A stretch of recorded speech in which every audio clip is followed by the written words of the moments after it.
Welcome to another episode of It Has to Be Said. I'm Rachel French, and I'll go ahead and say it, even though you were probably already thinking it. Tonight's State of the Union address was, by far, the strangest, most divisive, angriest, most confusing State of the Union address ever. Thank you, Joe Biden, for completely blowing our minds, and not in a good way. When it was over, I was thinking, maybe I should watch the whole thing again if I could tolerate another hour. I mean, I am a glutton for punishment. And maybe I should collect my thoughts a little bit better. I mean, I had this page of notes and I was paying attention, but I was thinking afterwards, maybe I'm not ready to talk about it. Maybe I need to let this simmer a bit. And then I realized, no, probably the most important thing that happened tonight was that this man was emotional. And his intent was to get us all to have a shared emotional experience, I think. That was part of it, I suppose. And maybe the best thing to do is just to greet that confusion head on with my raw confusion. You can go listen to pundits who are far more educated than I am, who have writers, who have been preparing for this for weeks. And I'm sure they have things to say that are more important than what I have to say. But I want to share with you what my impressions were of some of the things he talked about. Some of them might be things that you noticed. Some might be things you didn't notice. All of it, I think, is important. So piece together what you hear other people say, especially if you didn't watch it on your own, and see what you come up with. I advise you tune into it for a few minutes and have your own experience with it so that you'll understand what the rest of us are talking about, because it was strange. It truly was strange.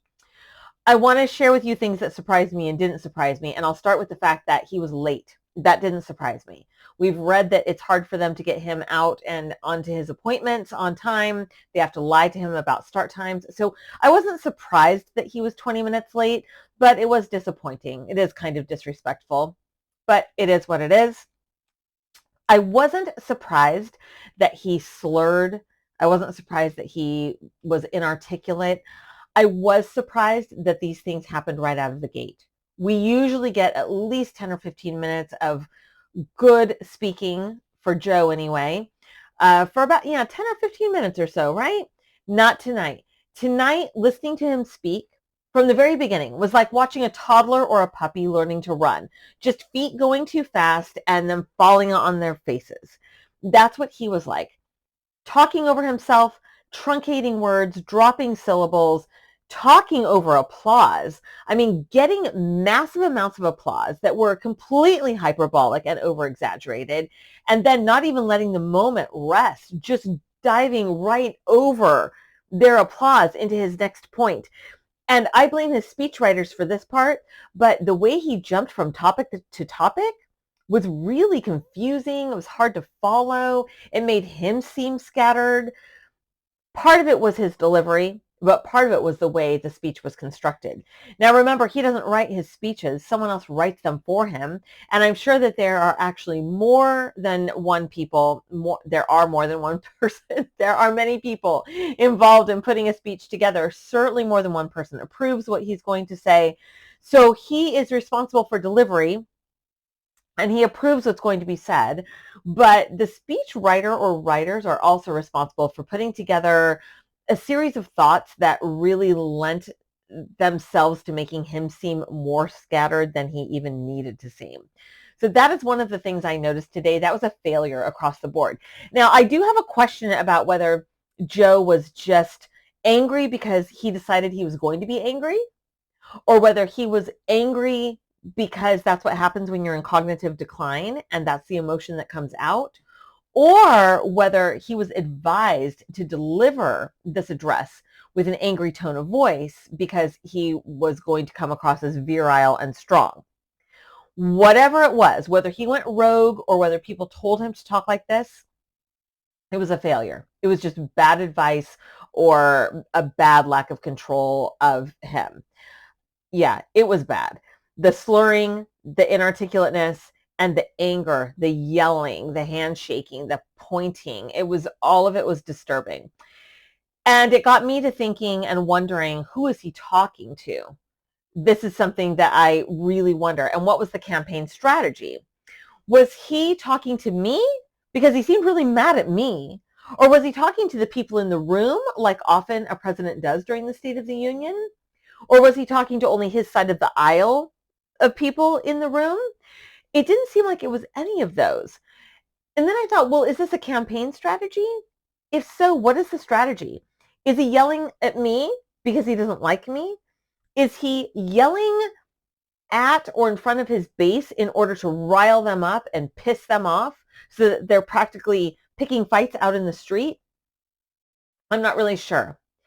And I don't want to black pill you. If you follow me for any period of time, you might find yourself feeling a little black pilled, but my suspicion is that he already knows that he's going to be reinstalled. He probably thinks that he's going to be reelected, but the machine knows that Joe Biden will be president again. So it doesn't really matter what he does in terms of winning over voters. While tonight was a campaign speech rather than a traditional State of the Union address, it was not designed to win over new voters, in my opinion. It seemed designed to anger his base. He was angry the whole time. They might be more angry because of the things that he's saying. It was divisive. That wasn't really much of a surprise.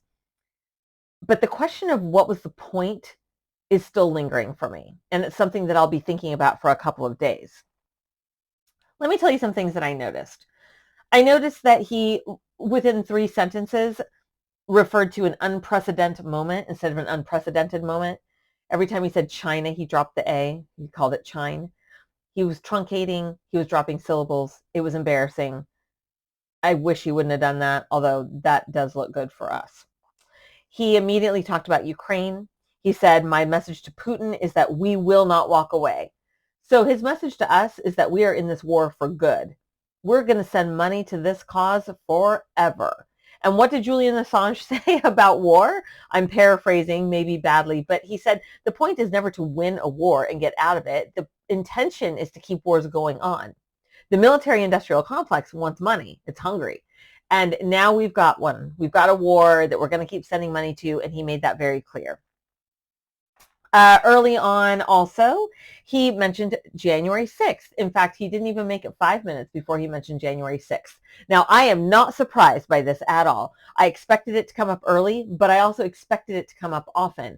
And he did not talk about MAGA extremists nearly to the degree that I thought he would. I thought he would pepper his entire speech with references to, MAGA extremists, to the greatest threat that has ever existed. He did mention foreign and domestic threats. He was talking about me. He was talking about you, maybe. He was talking about us.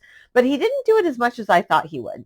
He did, however, predictably refer to January 6th as the darkest of days and as the greatest threat to democracy since the Civil War.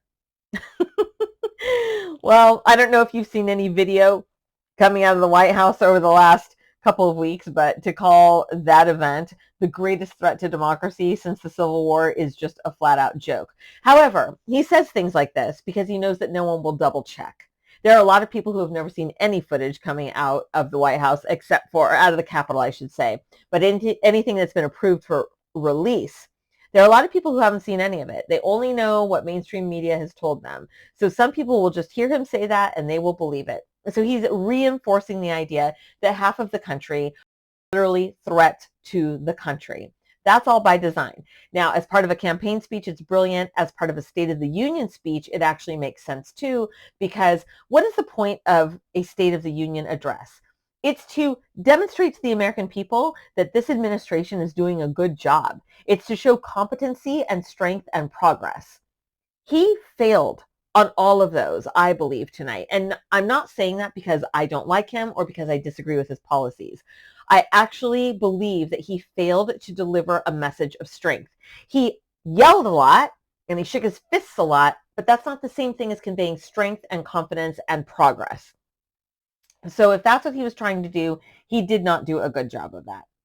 8 minutes in, he was talking about IVF and abortion and being very passionate, but again, the only flavor of passion he had tonight was anger. He just sounded mad about every single thing he said. He raised his voice and did that thing that he always does. It's really embarrassing. Why he talked about abortion so much, I don't really understand, but the right does it as well. With everything that's going on in our country, the fact that anyone would beat the drum of abortion as much as both sides do is really surprising to me still. Maybe it's because I have views that don't totally align with either side, but I think it's tiresome. I realize that it's a good topic for a campaign year, an election year, but this didn't make sense. And to occur so early in the address and for him to have spent so much time on it was really bothersome. The clapping seals in the room, of course, were overly enthusiastic, like they were at a rock concert. He, of course, blew that every single time. He had a chance to look good and sound good and be like a rock star. He talked right over their applause and sometimes moved into a new topic. Again, I blame the speechwriters for this, and I blame his entire campaign for not having some kind of method, something to insert into the teleprompter text to let him know, take a pause right here. Everyone knows that you should take a pause and let it breathe and let the crowd do some of the work for you. He's been sitting in that room for how many years? 4 decades or something? He knows how this works. Why he couldn't do it tonight is really just more evidence that the man is not in control of his faculties or of his mouth or of his body or of his thoughts. He's not doing well, and I think that was pretty clear tonight.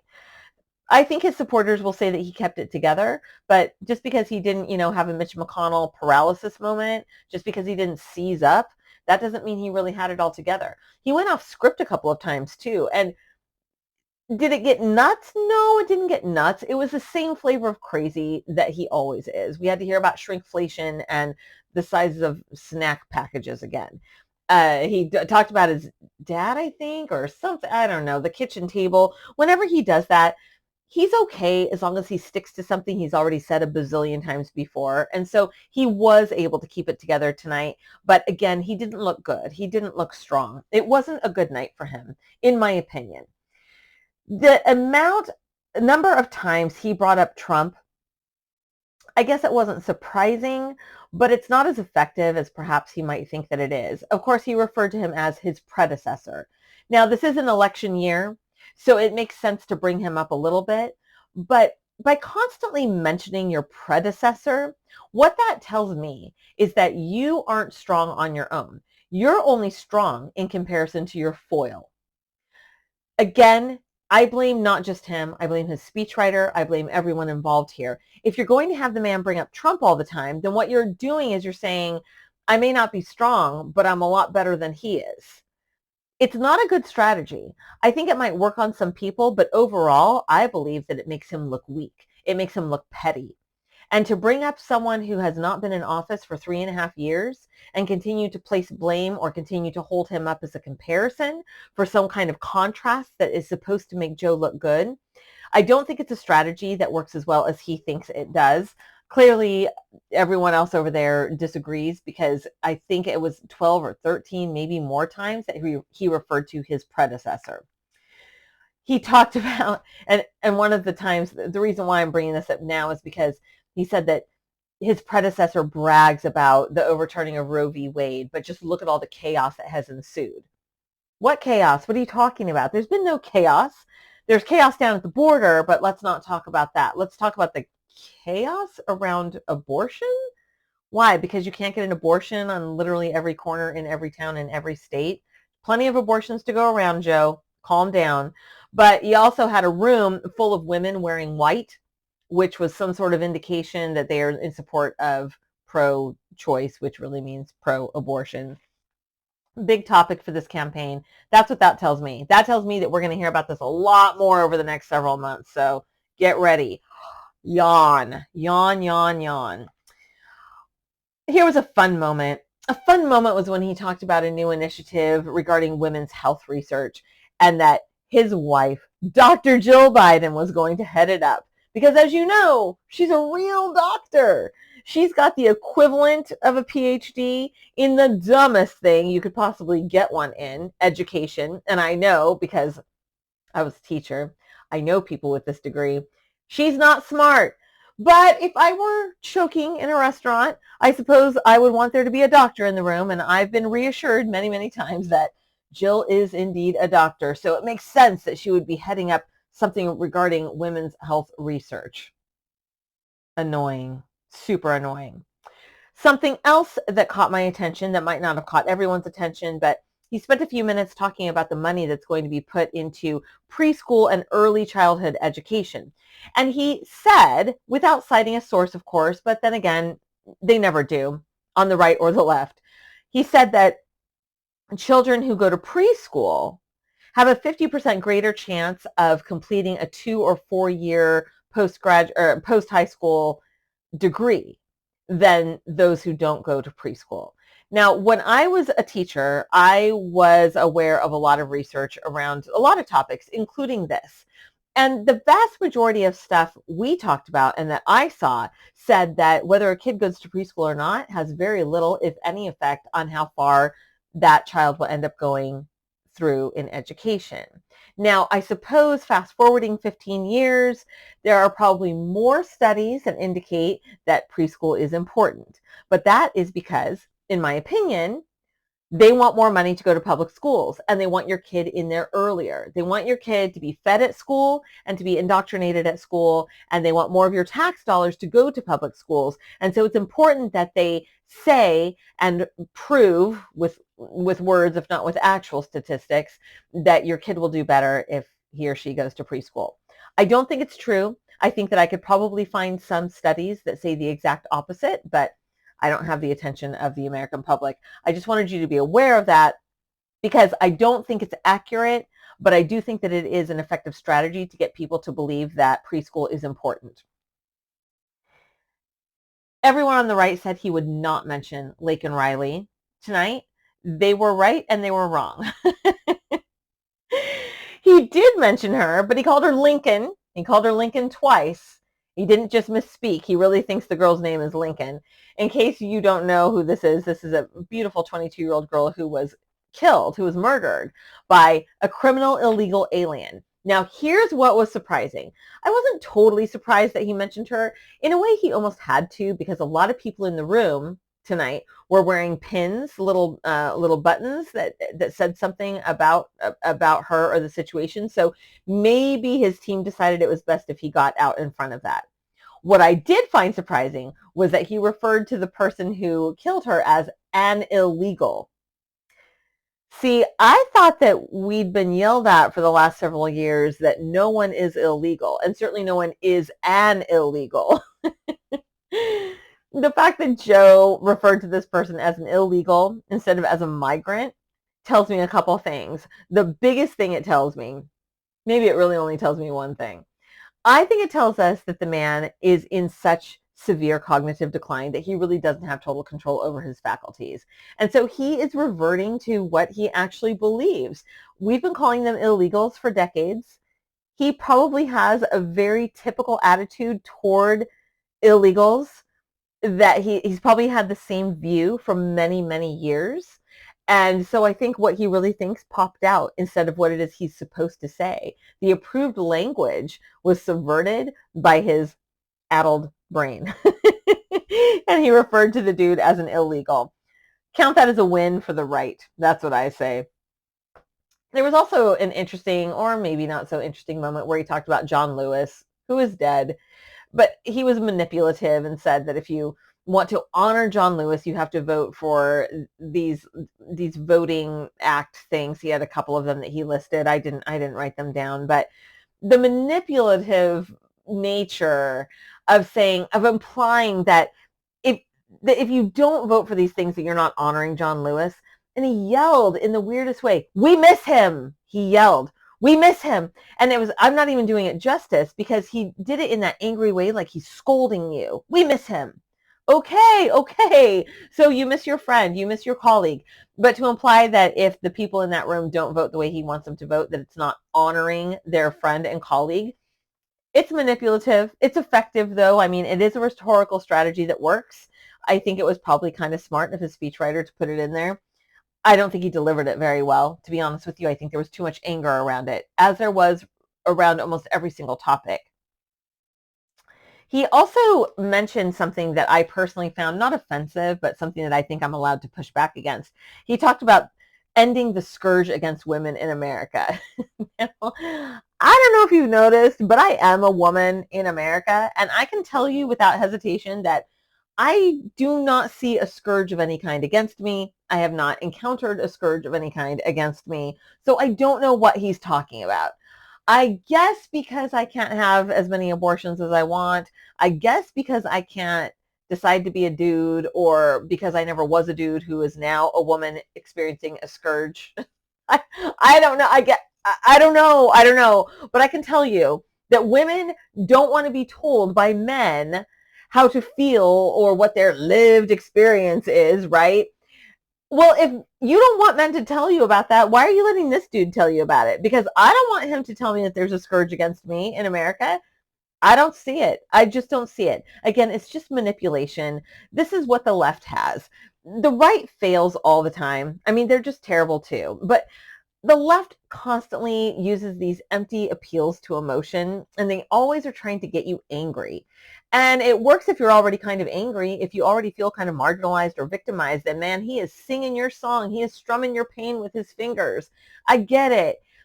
But again, it makes me wonder, who was he talking to tonight? He wasn't talking to me. I can tell you that right now. He was talking to someone, but it wasn't me. Was it you? I just want to know what the strategy was here. It was very strange, very strange. There were some people on the right who were speculating, they have some fun bingo cards and drinking games and stuff, about whether he was going to mention the very fine people on both sides lie. No, that didn't come up tonight. But what did come up was that when there was a shooting in Iowa recently, that Trump said that they need to, quote, just get over it. All right. If you did not see the entire clip of his speech to those people, then you might believe Joe, but I did hear it. And yes, those 4 words did come out of his mouth in that order, but as part of a sentence and as part of several sentences strung together that were very empathetic and sympathetic and supportive to the families, and really attached to the idea that there's really nothing that can be done because there's so much pain, but there's nothing that can be done except to get over it and then to move forward and try to make this not happen again, was basically the idea of it. I think it is very cruel. It is dishonest, but it is also very cruel for people on the left or the right to take little snippets like this out of context and make it sound like they mean something that they don't really mean. And Joe ran for president on the lie that Trump said that there were very fine people who were neo-Nazis, when he never ever said that. I still have friends, a very few friends left who are on the left, who believe that he said that because they said that they heard it themselves, but they admit they didn't hear the whole speech. They know they can say these lies and that it will rile people up. And then low information voters will just go with emotions. They'll go with the guy who's, the grown-up in the room, the one who's brought civility back to the White House. I guess that's Joe, right? If you believe what he says, then yeah, it's Joe. It's a sick game. And what that reminds us all is that we need to do our own homework and our own research and double check what these people say and make sure that we're not being fed a line, because a lot of times we're just being fed a line.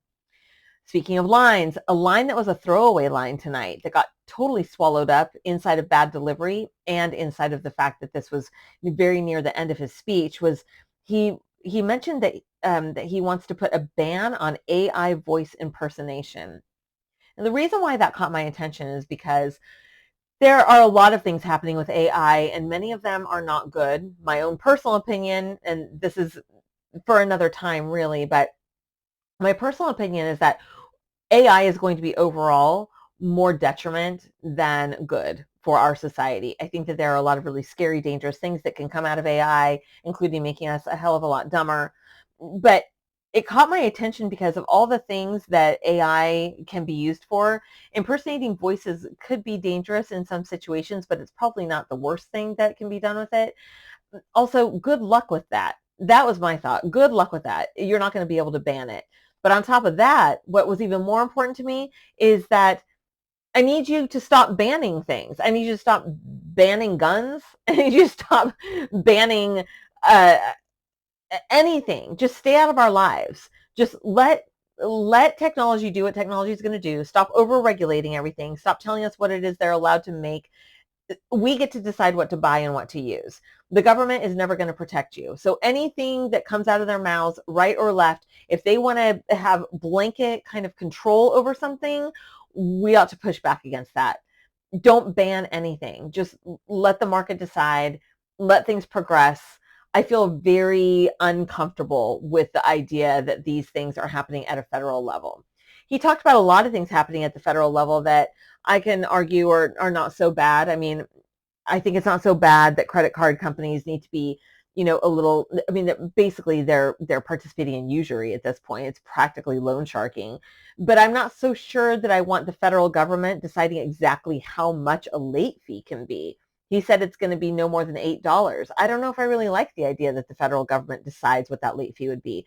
I would much rather see less monopoly, basically, and less price fixing in the industry, and then let the market decide. Let us choose the companies to work with or be customers of who give us deals that we like. Of course, we do have a problem because we've got such a corporatism culture happening.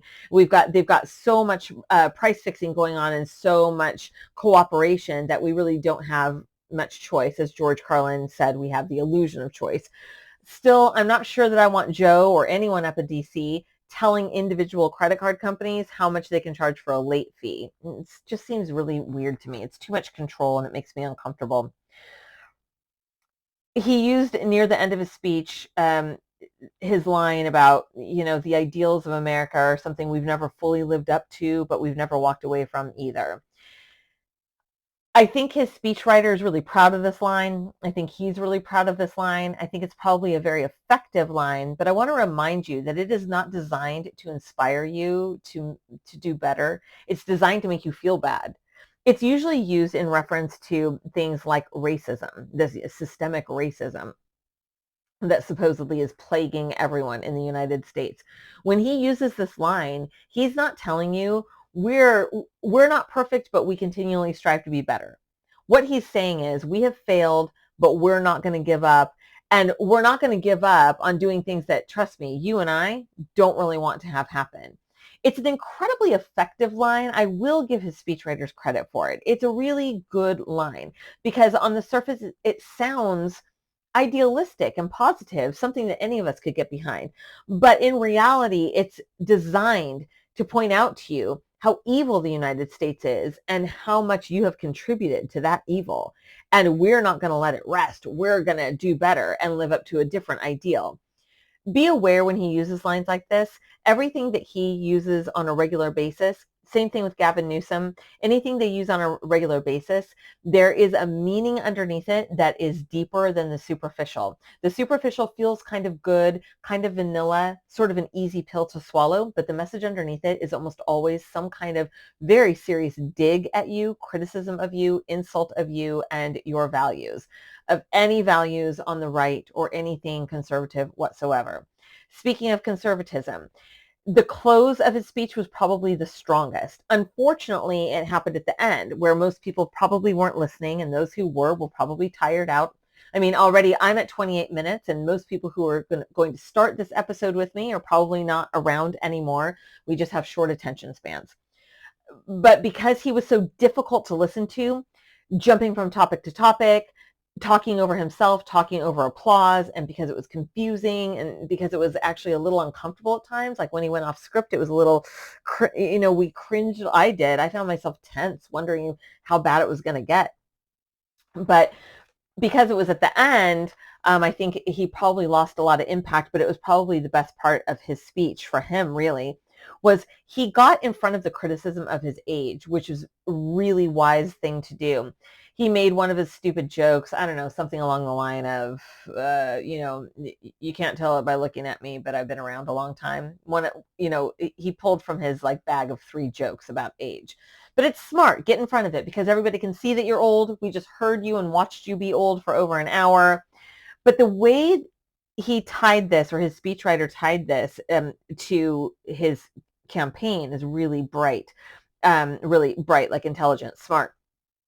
Was he basically said that he's old, but he doesn't embrace old ideas. He looks to possibilities. All these words were strung together in a couple of sentences. And then he had a series where he said, I see a future where this, I see a future where that, I see a picture of this and that.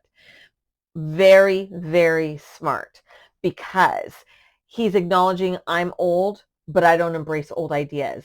And even though he didn't say this, there is an implied criticism of the right. Conservatives want to conserve. They want to conserve tradition. They want to conserve what already exists. One could argue that we want to hold on to what's old, where he wants to move forward. That's what progressives want to do, right? Progressives want to be progressive and they want to progress.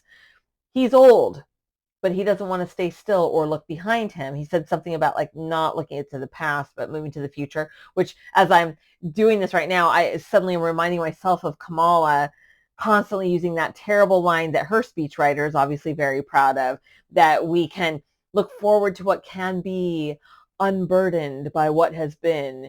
And if you can see me on video right now, you see I'm doing that motion that she kept doing with her hand in front of her. What can be, unburdened, as she moves her hand behind her, to what has been. It is a silly, meaningless line. It is empty rhetoric, but they're all very proud of it.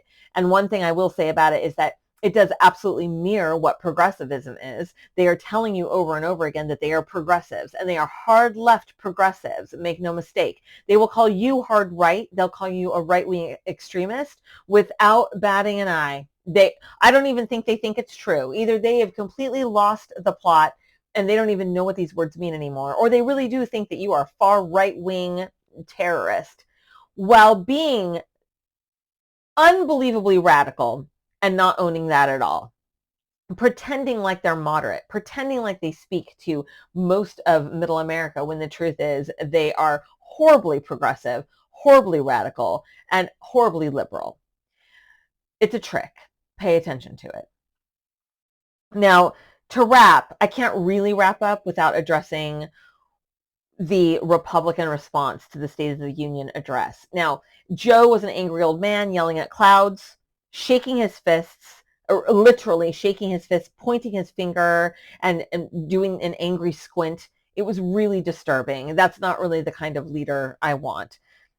But up against him, they put Katie Britt, who is the senator, or a senator, from Alabama. She's 42, and she's a young, beautiful 42, and a mother. She's soft-spoken. I understand what it is they were trying to do, but this was a major, major strategic error, in my opinion. She was so soft, sitting at a kitchen table, presumably her kitchen table, and talking with a vocal fry, and so soft, as if she were on the edge of crying at any moment.